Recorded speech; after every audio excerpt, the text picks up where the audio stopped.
சூரிய பகவான் ஒளிமுகம் காண அங்கு கற்பக தருவின் நெற்றியில் மலரும்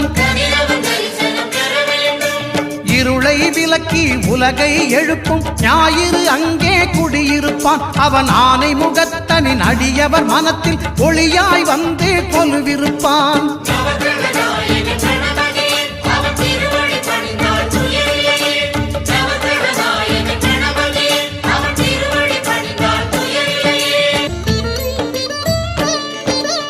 அங்காரகனவன் தங்கும் இடமே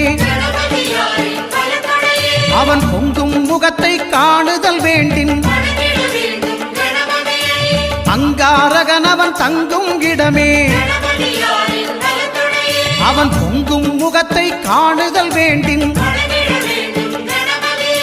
நெருப்பாய் எரியும் செவ்வாய் பகவான் மழையாய்